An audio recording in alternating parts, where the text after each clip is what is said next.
आकाशवाणी इम्फाल नयनी देवी ने पाव पाजरी अहानबद मरु ओइबा पाव CISF की Raising देना लाकपदा हानगी मुख्यमंत्री नोंथोंबम बिरेन नुंगाइबा फोंदोरकली संसद की अनिसुब तांका की बजेट मिफम ngasiदगी हौख्रे राष्ट्रपति द्रौपदी मुर्मू की नुमित हुमनी की हरियाणा चंडीगढ़ अमसुंग पंजाब की खोंगचत ngasiदगी हौरगनी अमसुंग भारत ने न्यूजीलैंड बु माइथिबा पीदुना ICC चैंपियंस ट्रॉफी लौरकपदा प्रधानमंत्री नरेंद्र मोदी अमसुंग हानगी मुख्यमंत्री नोंथोंबम बिरेन नुंगाइबा फोंदोरकली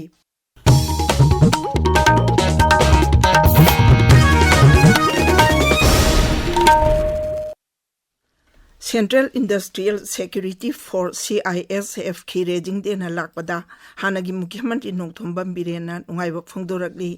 सोशल मीडिया दा थागलकबा वारोल अमदा मुख्यमंत्री ना हाई थक्सी खासी लेबा थौना फाबा अमसुंग कथोपगा लोइनना थबक तौरिबा फोर्स असिना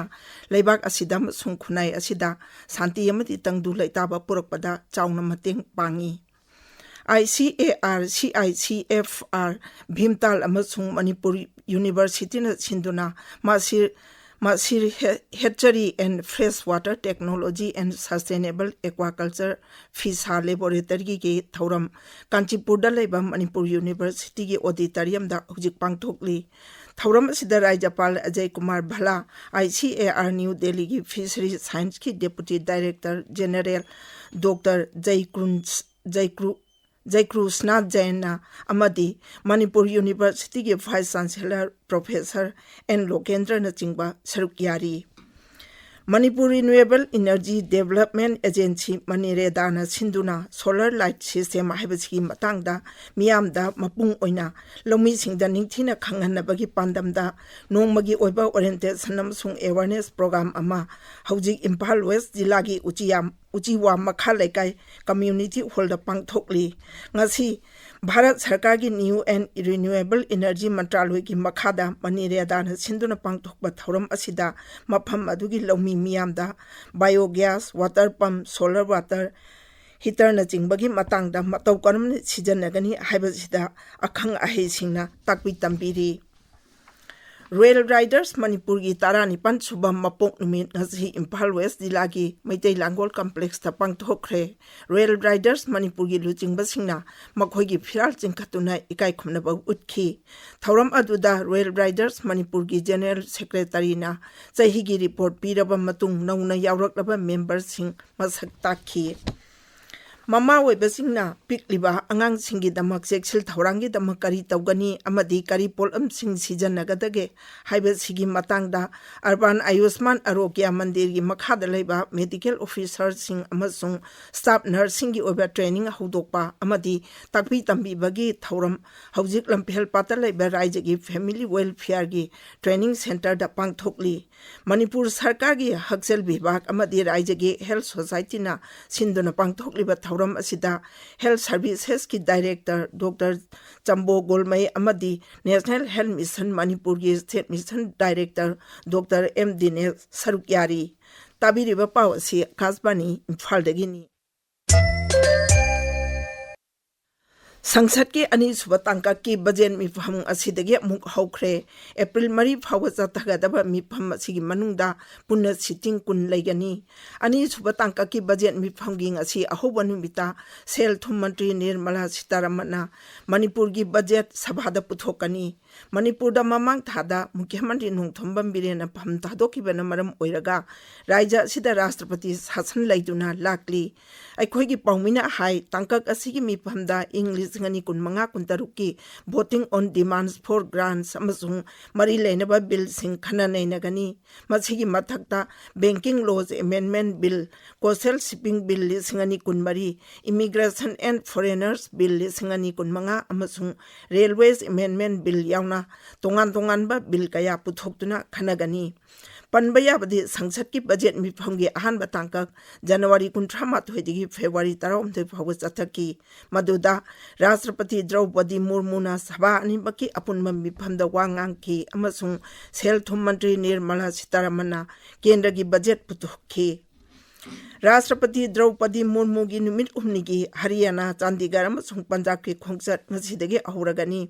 ngasi ahoba numita राष्ट्रपति ना हिसार दलेबा Guru Jambheshwar University of Science and Technology की कन्वोकेशन तहुरमदा सरुक यागनी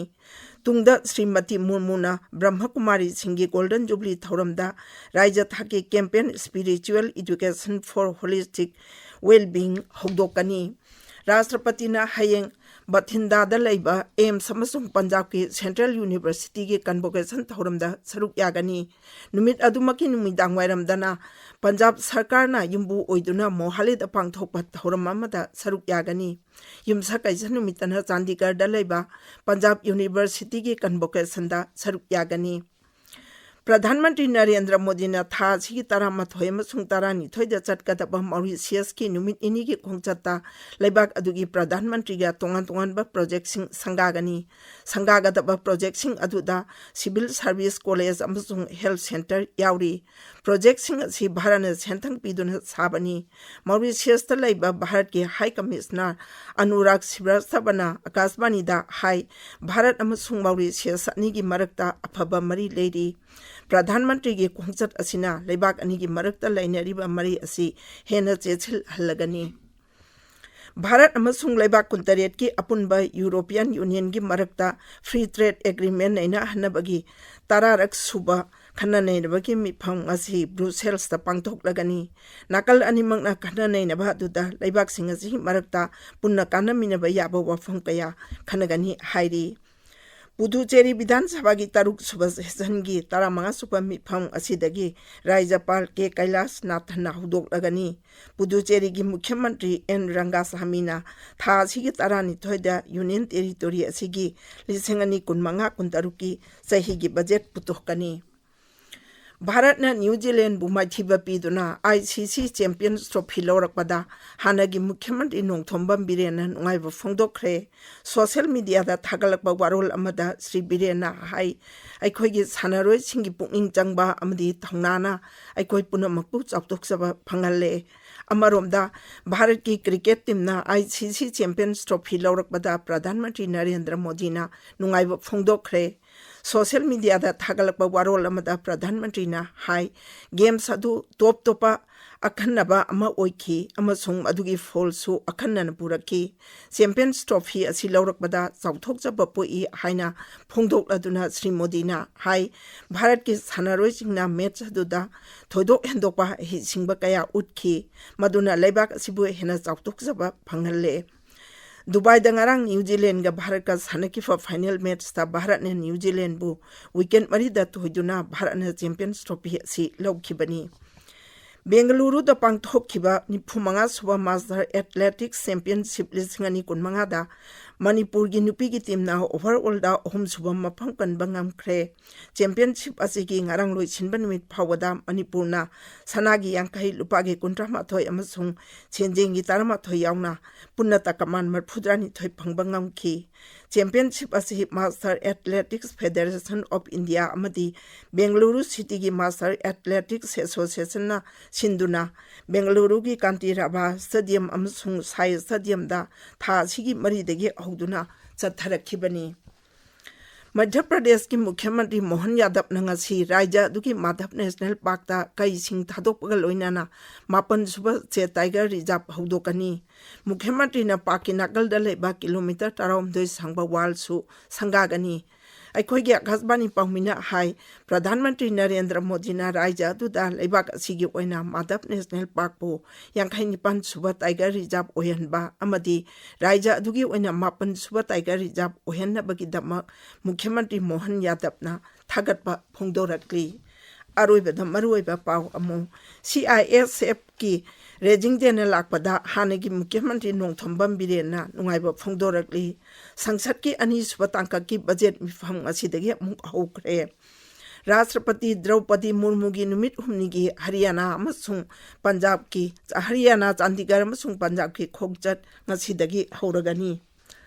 भारत ना न्यूजीलैंड बु माइथिबा पीदुना ICC चैंपियंस ट्रॉफी लौरकपदा प्रधानमंत्री नरेंद्र मोदी अमसुंग हानगी मुख्यमंत्री नोंथोंबम बिरेना नुंगाइबा फोंदोरक्ली पाउ लोइजरे।